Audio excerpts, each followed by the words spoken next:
की चर्चा शुरू होते ही मनोज की छवि मेरी आंखों में तैर गई थी। यूँ हम दोनों एक अच्छे मित्र थे, पर तब तक शादी करने के वादे हम दोनों ने एक दूसरे से नहीं किए थे। साथ मिलकर भविष्य के सपने भी नहीं देखे थे, पर मम्मी द्वारा शादी की चर्चा करने पर मनोज का ख्याल आना, क्या इसे प्यार समझूं? क्या मनोज भी यही चाहता है? कैसे जानूं उसके दिल की बात? मुलाकात में मनोज से मम्मी द्वारा शादी की पेशकश के बारे में बताया तो वह बोला, इतनी जल्दी शादी कर लोगी? अभी तो तुम्हें 2 वर्ष MSc करने में ही लगेंगे। फिर कुछ सोचते हुए बोला था, सीधे सीधे बताओ, क्या मुझसे शादी करोगी? पर अभी मुझे सेटल होने में कम से कम 2 से 3 वर्ष लगेंगे। प्रसन्नता की एक लहर तनमन को छू गई थी। सच कहूँ मनोज, जब मम्मी ने शादी की बात की तो एकदम से मुझे तुम याद आ गए थे। क्या यही प्यार है? मैं समझता हूँ यही प्यार है। देखो, जो बात अब तक नहीं कह सका था, तुम्हारी शादी की बात उठते ही मेरे मुंह पर आ गई और मैंने तुम्हें प्रपोज कर डाला।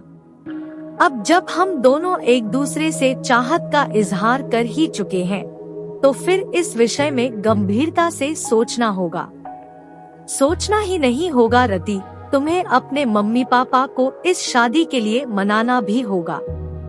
क्या तुम्हारे घर वाले मान जाएंगे? देखो, अभी तो मेरा इंजीनियरिंग का अंतिम साल है, मेरी कैट की कोचिंग भी चल रही है, उसकी भी परीक्षा देनी है। वैसे हो सकता है इस साल किसी अच्छी कंपनी में प्लेसमेंट मिल जाए, क्योंकि कॉलेज में बहुत सी कंपनियां आती है और जॉब ऑफर करती है। अच्छा ऑफर मिला तो मैं स्वीकार कर लूंगा और जैसे ही शादी की चर्चा शुरू होगी मैं तुम्हारे बारे में बता दूंगा।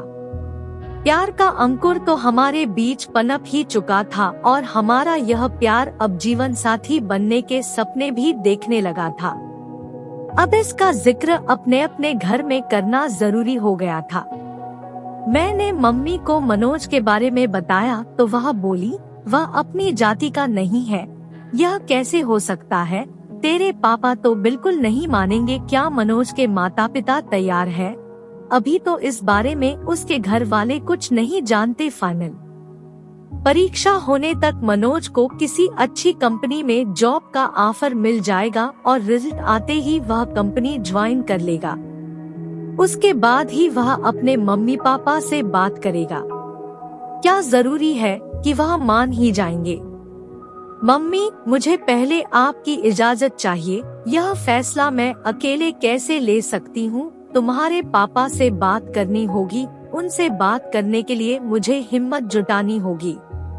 यदि पापा तैयार नहीं हुए तो तुम क्या करोगी?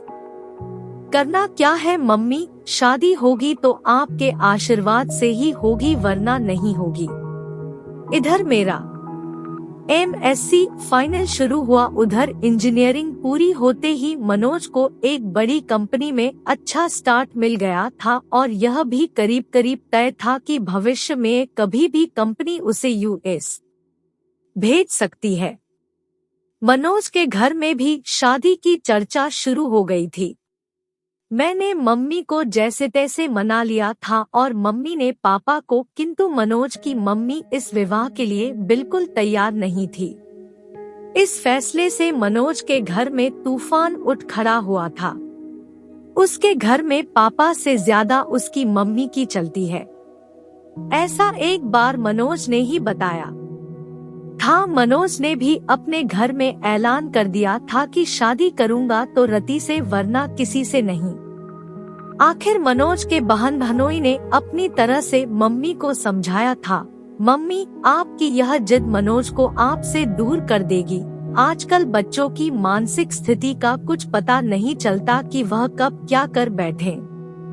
आज के ही अखबार में समाचार है कि माता पिता की स्वीकृति न मिलने पर प्रेमी प्रेमिका ने आत्महत्या कर ली। वह दोनों बालिग है। मनोज अच्छा कमा रहा है।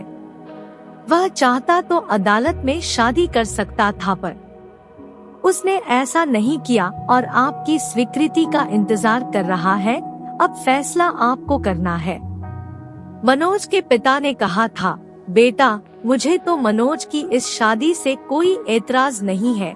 लड़की पढ़ी लिखी है, सुंदर है, अच्छे परिवार की है और सबसे बड़ी बात मनोज को पसंद है। बस हमारी जाति की नहीं है तो क्या हुआ, पर तुम्हारी मम्मी को कौन समझाए? जब सब तैयार है तो मैं ही उसकी दुश्मन हूँ क्या? मैं ही बुरी क्यों बनूं? मैं भी तैयार हूँ। मम्मी का इरादा फिर बदले इससे पहले ही मंगनी की रस्म पूरी कर दी गई थी। तय हुआ था कि मेरी MSc पूरी होते ही शादी हो जाएगी। मंगनी हुए 1 साल हो चुका था। शादी की तारीख भी तय हो चुकी थी। मनोज के बाबा की मौत न हुई होती तो हम दोनों अब तक हनीमून मनाकर कुल्लू मनाली शिमला से लौट चुके होते और 3 महीने बाद मैं भी मनोज के साथ अमेरिका चली जाती। पर अब 6 से 7 महीने तक साय नहीं है। शादी अब तभी होगी, ऐसा मनोज की मम्मी ने कहा है। पर मनोज शादी के टलने से खुश नहीं है। इसके लिए अपने घर में उसे खुद ही बात करनी होगी। हाँ, यदि मेरे घर से कोई रुकावट होती तो मैं उसे दूर करने का प्रयास करती, पर मैं क्या करूं, माना कि उसके भी कुछ जज्बात हैं। 4 से 5 वर्षों से हम दोस्तों की तरह मिलते रहे हैं, प्रेमियों की तरह साथ साथ भविष्य के सपने भी बुनते रहे हैं, किंतु मनोज को कभी इस तरह कमजोर होते नहीं देखा। यद्यपि उसका बस चलता तो मंगनी के दूसरे दिन ही वह शादी कर लेता, पर मेरा फाइनल साल था, इसलिए वह मन महसूस कर रह गए। प्रतीक्षा की लंबी घड़ियां हम कभी मिलकर कभी फोन पर बात करके काटते रहे। हम दोनों बेताबी से शादी के दिन का इंतजार करते रहे। दूरी सहन नहीं होती थी।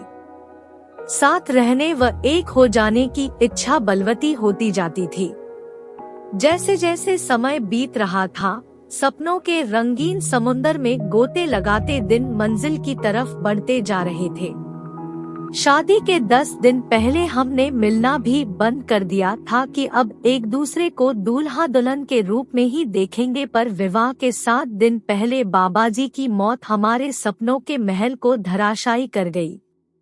बाबाजी की मौत का समाचार मुझे मनोज ने ही दिया था और कहा था बाबाजी को भी अभी ही जाना था। हमारे बीच फिर अंत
चलो फोन करने की इजाजत दे देते हैं।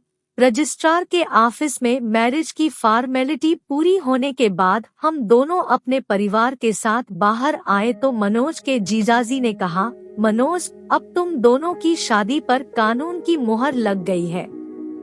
रति अब तुम्हारी हुई। ए जमाई बाबू, ये इंडिया है, वह तो वीजा के लिए यह सब करना पड़ा है, वरना इसे हम शादी नहीं मानते। हमारे घर की बहू तो रति विवाह संस्कार के बाद ही बनेगी, मेरी मम्मी ने कहा। वह तो मजाक की बात थी मम्मी, अब आप लोग घर चले, मैं तो इन दोनों से पार्टी लेकर ही आऊंगा। होटल में खाने का ऑर्डर देने के बाद मनोज ने अपने जीजाजी से पूछा, जीजाजी मम्मी तक हमारी फरियाद अभी पहुंची या नहीं? साले साहब क्यों चिंता करते हो, हम दोनों हैं न तुम्हारे साथ। अमेरिका आप दोनों साथ ही जाओगे। मैंने अभी बात नहीं की है, मैं आपकी इस कोर्ट मैरिज हो जाने का इंतजार कर रहा था। आगे मम्मी को मनाने की जिम्मेदारी आपकी बहन ने ली है। इससे भी बात नहीं बनी तो फिर मैं कमान संभालूंगा। हाँ भैया, मैं मम्मी को समझाने की पूरी कोशिश करूंगी।